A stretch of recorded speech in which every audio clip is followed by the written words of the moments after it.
Assalamualaikum warahmatullahi wabarakatuh. Perkenalkan, nama saya Hidayah Widawati dengan NIM 230605110026.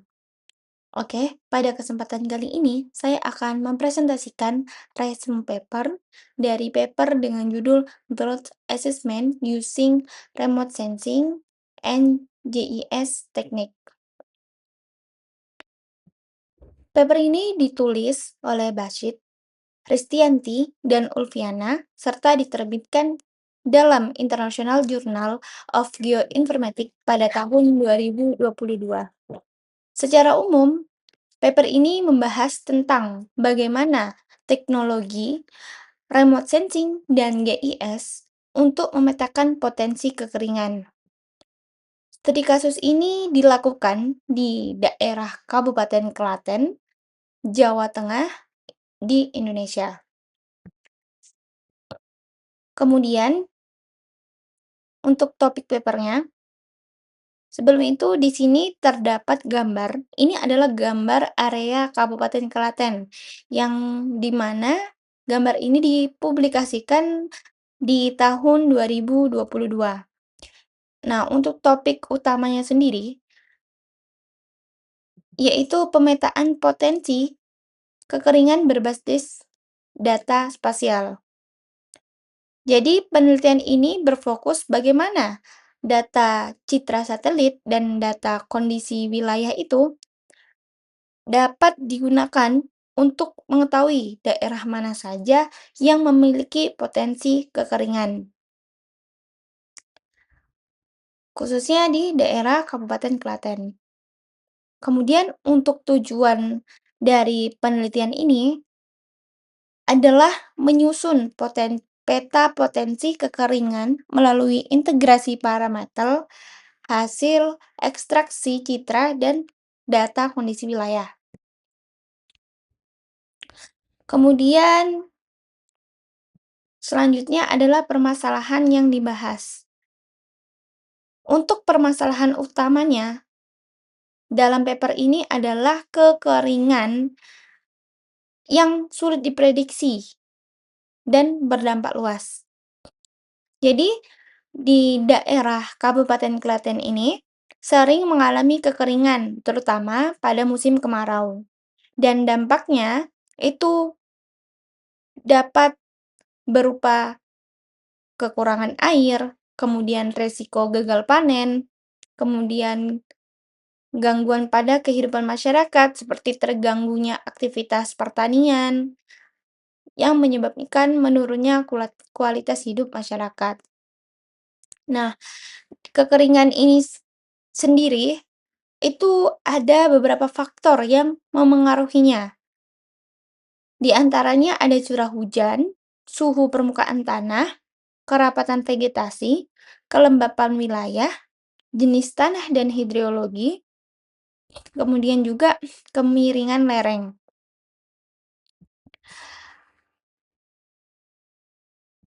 Untuk keterbatasan survei lapangan, sebenarnya identifikasi kekeringan ini bisa dilakukan secara konvensional melalui survei lapangan.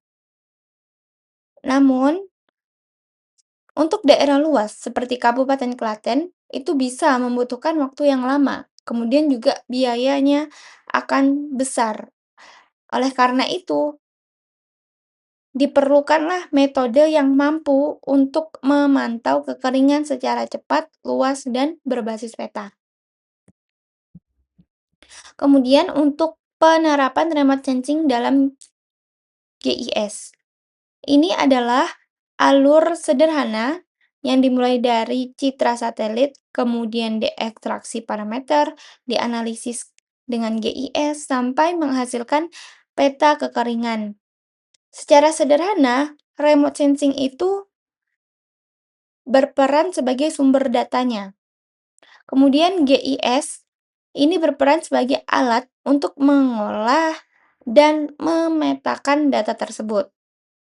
Nah, untuk remote sensing itu digunakan untuk memperoleh informasi kondisi permukaan bumi melalui citra satelit. seperti di sini ada Landasan 8 dan Sentinel-2.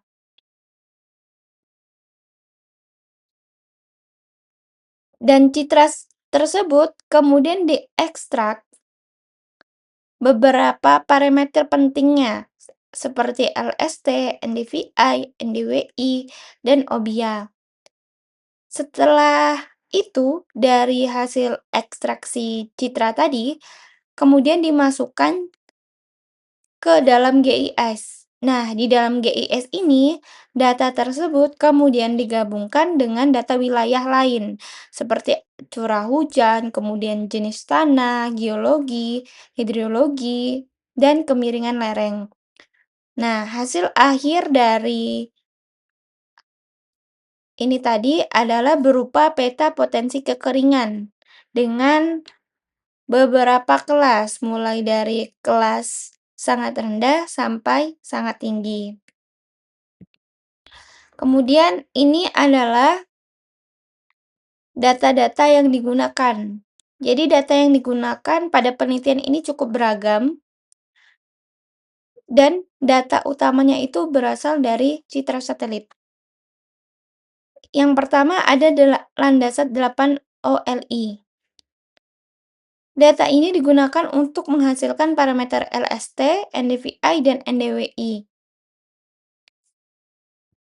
LST ini digunakan untuk mengetahui suhu permukaan tanah, sedangkan NDVI ini untuk mengetahui kerapatan vegetasinya. Dan untuk NDWI ini agar bisa mengetahui tingkat kebasahan atau kelembapan dari wilayah tersebut. Kemudian ada yang kedua, Sentinel-2 LIC. Data ini untuk membuat lahan dengan membuat peta penggunaan lahan dengan metode OBIA. Kemudian yang ketiga ada DEMNAS. DEMNAS ini digunakan untuk memperoleh informasi kemiringan lereng. Kemudian ada juga data wilayah. Ini digunakan untuk mengetahui faktor fisik penyebab kekeringan. Ada berupa data curah hujan, ada tanahnya, data tanah, geologi, dan hidrologi. Dan selanjutnya ada alur metode penelitian. Ini adalah flowchart atau bagan dari alur metodologi penelitian dari paper. Pertama, jadi peneliti ini mengumpulkan data citra satelit, yaitu Landasan 8, Sentinel-2, serta data pendukung lainnya seperti DEMNAS, kemudian curah hujan, geologi. Ini ya, di sini. Kemudian dari data Landasan 8 ini tadi, itu diproses,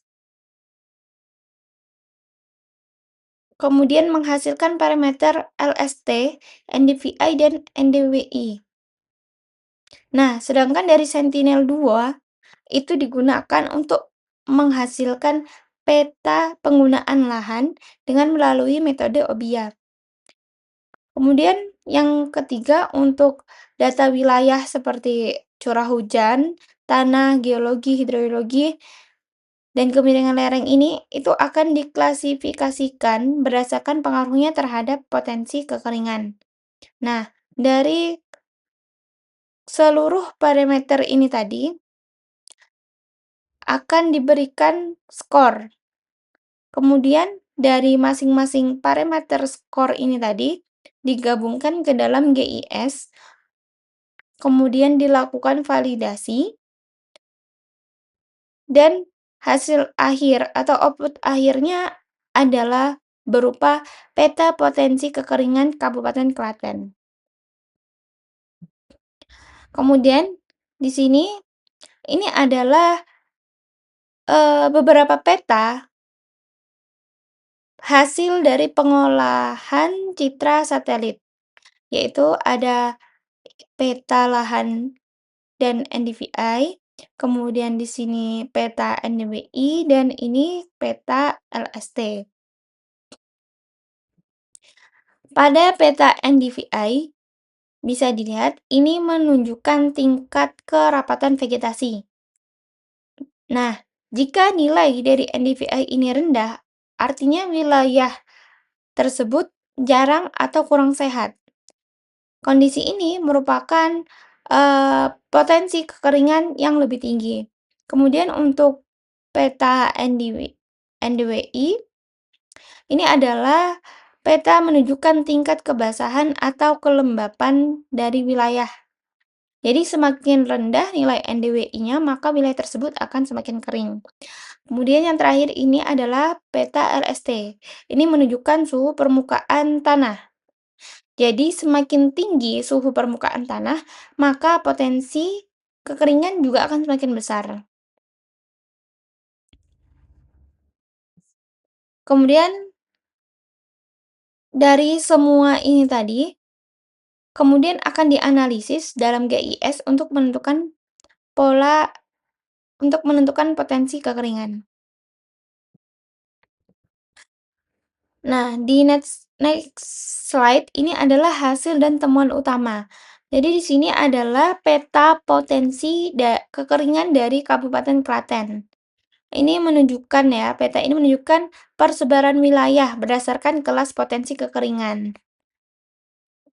Hasil dari penelitian tersebut menunjukkan bahwa Kabupaten Klaten memiliki beberapa kelas potensi kekeringan, yaitu sangat rendah, kemudian rendah, sedang, tinggi, dan sangat tinggi. Nah, di sini bisa dilihat, wilayah dengan potensi kekeringan sangat tinggi itu memiliki luas sekitar 101,53 hektar. Kemudian, wilayah dengan potensi kekeringan tinggi mencapai sekitar 1.988,84 hektar, dan kelas sedang mencapai sekitar 19.678,26 hektar. Kemudian, ada salah satu wilayah yang paling menonjol memiliki potensi kekeringan tinggi, yaitu adalah Kecamatan Bayat. Ini adalah Kecamatan Bayat. Kecamatan Bayat ini sangat berpotensi memiliki tingkat kekeringan yang tinggi. Nah, Kecamatan Bayat ini memiliki potensi kekeringan tinggi karena suhu permukaan tinggi, kemudian vegetasinya juga rendah, kemudian tingkat kebasahannya rendah, serta kondisi tanah dan hidrologi yang kurang mendukung untuk penyimpanan air. Nah, kemudian masuk ke manfaat penelitian dan kesimpulan. Jadi, manfaat dari penelitian ini itu adalah untuk memberikan informasi spasial mengenai wilayah-wilayah yang rentan mengalami kekeringan. Peta potensi kekeringan yang dihasilkan tadi itu dapat membantu pemerintah untuk menyusun prioritas penanganan. Kemudian selain itu, hasil penelitian ini juga dapat mendukung pengelolaan air dan perencanaan pertanian. Nah, untuk kesimpulannya sendiri, paper ini membuktikan bahwa integrasi remote sensing dan GIS itu sangat efektif digunakan untuk pemetaan potensi kekeringan. Remote sensing ini berperan dalam menyediakan data kondisi, kemudian GIS-nya berperan dalam mengelola, menggabungkan, juga menganalisis dan memvisualisasikan data. Yang mana hasil akhirnya itu adalah peta potensi kekeringan. Jadi, teknologi remote sensing dan GIS ini terbukti efektif untuk memetakan kekeringan secara lebih luas, cepat, dan terukur. Mungkin sekian presentasi resume paper dari saya. Terima kasih atas perhatiannya. Wassalamualaikum warahmatullahi wabarakatuh.